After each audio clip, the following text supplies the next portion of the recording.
Wow.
Por toda el área maya, así como el resto de Mesoamérica, las cuevas siempre se consideraron recintos sagrados llenos de magia y misticismo.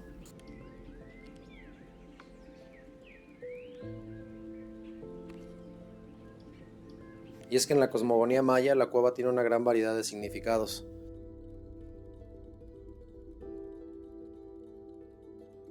Por ejemplo, se considera una especie de matriz de donde surge toda la vida. Por ella las almas de los humanos y animales entran al inframundo al morir y de ella emergen al nacer. También se equiparaba con el nacimiento del maíz. Y aquí la analogía es clara. Durante el cultivo la semilla se siembra o se entierra para luego resurgir como una frondosa planta que a su vez produce los granos necesarios para volver a sembrar y así sucesivamente. La tierra es una especie de reciclaje de almas, un paso de la vida a la muerte y de la muerte a la vida, y las cuevas son sus fauces. Las cavernas también son el hogar de los dioses de la fertilidad, como Chak, el dios del trueno y de la lluvia, e Ixchel, diosa lunar y patrona del nacimiento, entre otros atributos. Una de las cualidades más importantes de la cueva es que es el origen del agua. Mayas de todas las regiones y subculturas acudían y siguen acudiendo en pleno siglo XXI a dejar sus ofrendas para propiciar la lluvia, como lo han estado haciendo a lo largo de sus más de 2000 años de historia. Por todas estas razones no es sorpresa que a lo largo del tiempo en su interior se hayan encontrado infinidad de ofrendas. Cenotes y cuevas de todo el área maya como Loltún y Calquetoc en el norte de Yucatán, Nachtunich en el Petén guatemalteco y Actuntunich Mucnal en lo que ahora conocemos como Belice, solo por mencionar algunos, contienen estatuillas, cerámicas, metates y hasta huesos de humanos sacrificados, así como un amplio acervo de expresiones pictóricas como murales y jeroglíficos.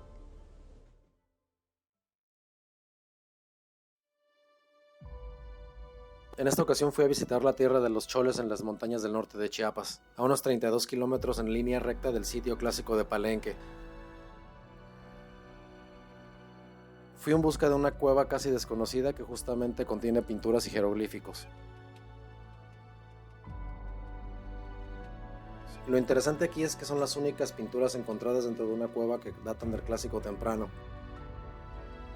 Estas pinturas hacen referencia a rituales realizados hace más de 1500 años, es decir, unos 3 o 4 siglos antes del apogeo de Palenque, aproximadamente unos 2 siglos antes del de Toniná y hasta 8 siglos previo a la construcción del templo de Kukulcán en Chichén Itzá. Voy camino a Joloniel, que está de camino a las cuevas de Joljá. Esta cordillera es la que está atrás de la que se interpone entre Palenque y nosotros. O sea, esta cordillera se encuentra entre Palenque y donde estoy ahorita. Nada más que pues aquí el camino pues está medio áspero. El camino que tomé de Villahermosa, Tabasco, al ejido chapaneco de Joloniel es muy variado. Aunque el primer tramo es una carretera en buen estado, rápidamente se convierte en una serie de caminos de terracería, cruzados por ríos y cascadas que pasan por una diversidad de pequeñas poblaciones de lengua chol. El primero y más grande es Salto de Agua. Esta es la carretera. Ahí se ve. Por varios kilómetros. Deben de ser como unas 2 o 3 horas de este tipo de caminos. Y a veces se cruzan ríos. Y pues va de subida y de bajada. Y afortunadamente no está lloviendo ni está pronosticada la lluvia, cosa que sería muy desfavorable. De todos modos lo haría, pero qué bueno que no llovió.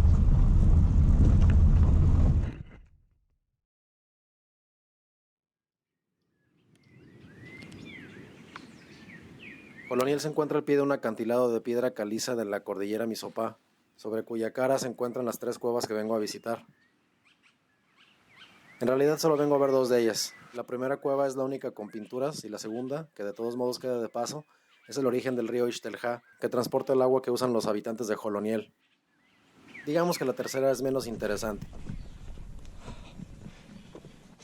En un increíble golpe de suerte, la primera persona que conocí al llegar al ejido resultó ser el señor Domingo Moreno Pérez, expresidente de Joloniel y guía de la investigadora canadiense Karen Bassi, quien describió el lugar en un reporte del año 2002 y por el cual me enteré del lugar. Domingo Moreno Pérez.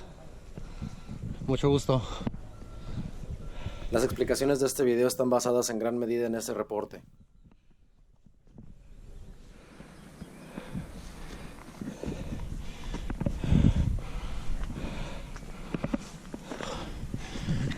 Ahí se cayó nada más ahí. ¿No sabía nadar? No sabe. Híjole.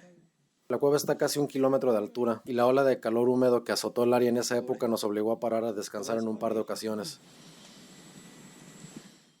Yo aprovechaba los momentos de descanso para preguntarle la traducción de algunas palabras del español al chol, para más o menos compararlas con sus equivalentes en tzotzil y maya yucateco.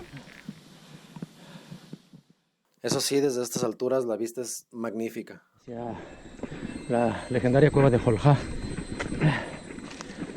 Pero el calor está insoportable y es una subida bastante empinada.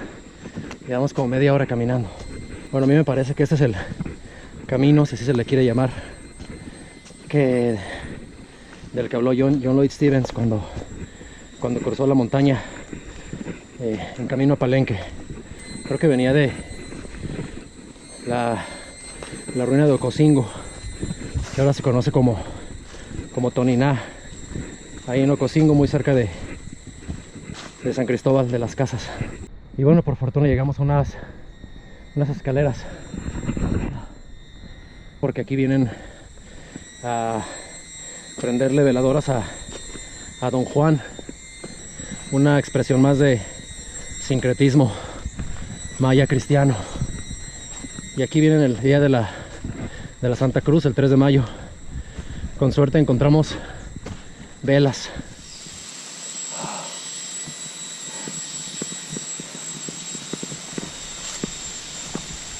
Hemos llegado. ¡Wow! Así que de aquí viene el tubo. ¡Ah, qué bárbaro! Esto es belleza.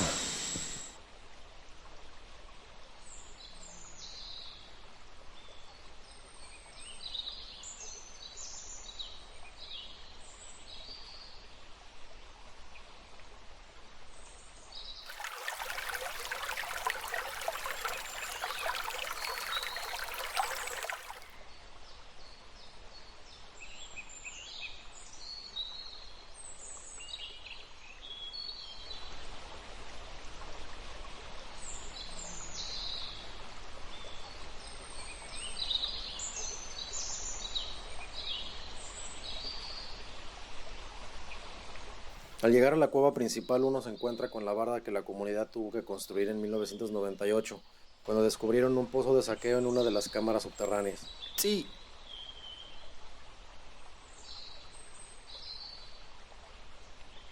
Encontramos restos de velas.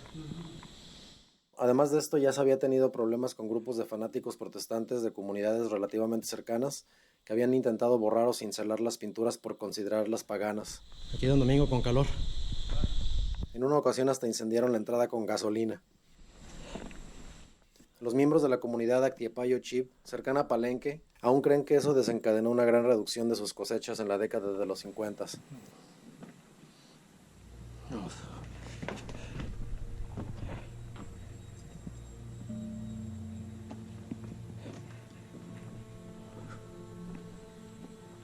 Wow, está enorme.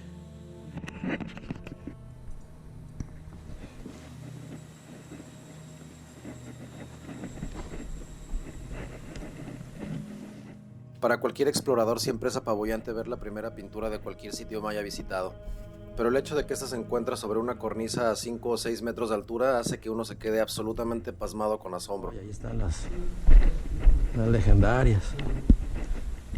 ¡Wow! A cierta hora del día los rayos del sol aún la alumbran, pero este no fue el caso. Esto es como un sueño.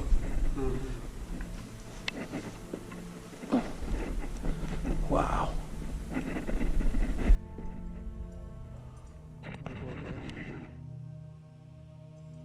La imagen representa a dos hombres con el cuerpo pintado de negro que flanquean un glifo con la fecha 9 Ajao.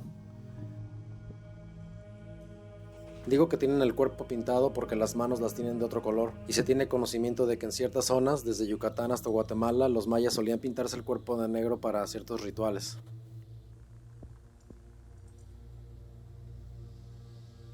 La figura de la izquierda porta un tocado de plumas y la de la derecha trae una antorcha en la mano. No me voy a meter en la complejidad del calendario maya. Lo que sí se puede decir es que solo hubo 4 momentos durante el clásico temprano que cayeron en la fecha 9 Ajao. Parece que esto se refiere a la fecha correspondiente al 14 de diciembre del 297 de nuestra era, aunque es difícil afirmarlo con seguridad. Todo parece indicar que ese día se celebró un fin de ciclo y se intentó adivinar lo que deparaba el siguiente.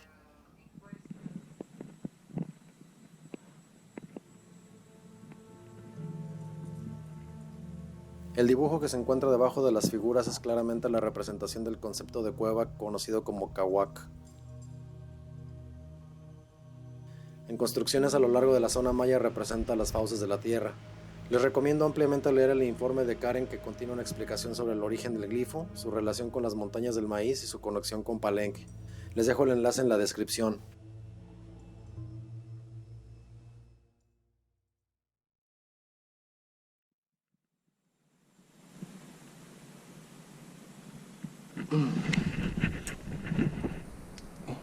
Ay, cabrón, aquí está bien empinado.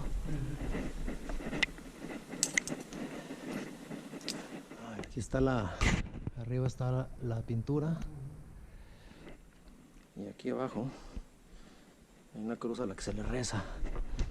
Se conoce como sincretismo la mezcla de la religión cristiana que trajeron los españoles y las creencias y rituales prehispánicas locales. Y pocos sitios retratan este fenómeno como la cámara que se encuentra a unos 8 metros debajo del mural. A Jolja todavía acuden los choles de varios pueblos a la redonda a prender veladoras el 3 de mayo, que es el día de la Santa Cruz, combinando así la milenaria tradición maya de pedir lluvia a los dioses al comienzo de la temporada de siembra del maíz con la festividad que trajeron los cristianos.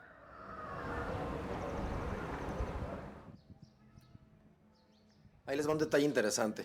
Sucede que los mayas antiguos ya veneraban una cruz verde antes de la llegada de los españoles, pero porque la asociaban con el árbol sagrado de la ceiba que sostenía el cielo sobre la tierra.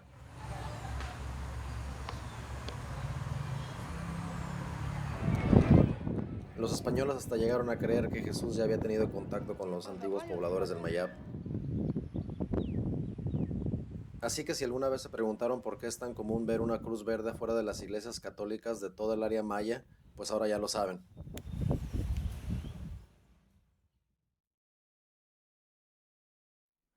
Ahí está la cruz. Cruz verde. Este lugar de hecho se conoce como la Cueva de Don Juan, en honor al antiguo dios maya al que siguen adorando para que les otorgue la bendición del agua, solo que con un nombre occidentalizado.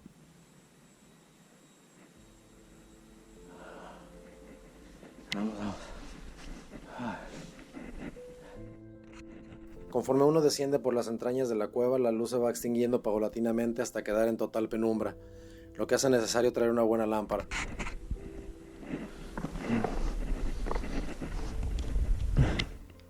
La cueva mide unos 200 metros de largo y en las partes más altas alcanza los 20 metros.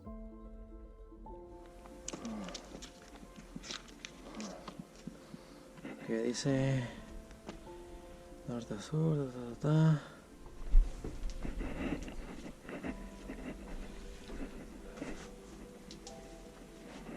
Por todas partes hay cámaras y otras cuevas con detalles interesantes, pero sin pistas de pinturas visibles. ¿No?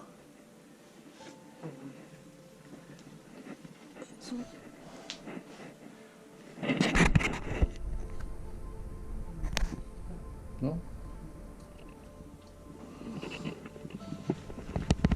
Regresamos. Afortunadamente, don Domingo aún recuerda dónde está lo importante a pesar de tener varios años sin venir. ¿Es antiguo esa? ¿Será? Antiguo. En mi experiencia, estos altares cilíndricos de piedra caliza son comunes en este tipo de santuario subterráneo. Este en particular nos avisa que nos acercamos al siguiente grupo de pinturas. Seguimos buscando la pintura. Las pinturas ¿Allá? Vamos. ¿Esto no era una pintura antes? No queda nada. Tardamos un tanto en encontrar el siguiente grupo de pinturas, pero finalmente dimos con ellas. Ahí está, mire. Sí. Este grupo tiene 7 secciones, cada una compuesta de un conjunto de glifos rodeado de un marco rectangular de pigmento rojo. Que son los nombres de quienes lo escribieron. Eso dice. Y hablaban chol. Sí, chol. Chol. Ok, wow.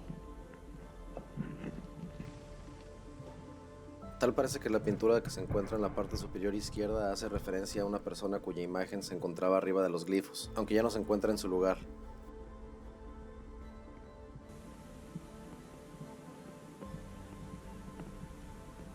La que se encuentra a su derecha contiene la palabra Keleem, que significa joven. Ok, wow. El estado de los glifos de los 3 recuadros del centro hace que sea muy difícil descifrarlos. Pero sabemos que el de la esquina inferior derecha contiene la palabra Tzip, que significa su escritura. Parece que estamos ante el ejemplo más temprano de la tan usada frase empleada para indicar el nombre de un escribano. Esto es parte de lo que hace que este sitio sea tan único.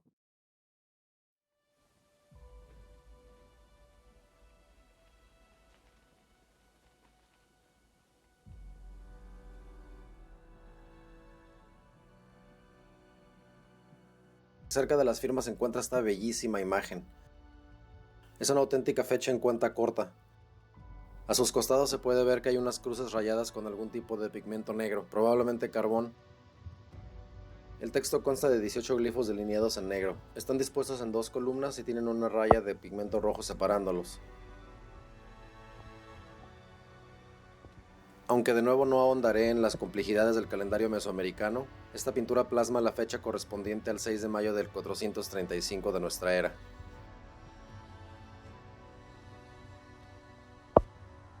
Estos 2 cartuchos hacen referencia al día 3 Manik 0 Uo, combinación que solo se cumple cada 52 años. Este glifo de una mano sosteniendo un objeto largo significa el fin de un Baktun, o periodo de 400 años. El glifo B3 representa una cueva con la palabra Chen.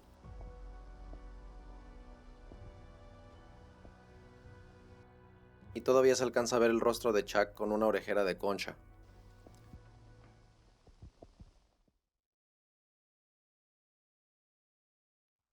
El formato de este grupo de glifos es similar al del anterior. Esto es porque también contiene una fecha, específicamente 11 Kankin 9 Akbal, que es aproximadamente 42 años después y cae en el año 477 de nuestra era. El conjunto de los otros glifos solo dicen la frase arribó a la cueva.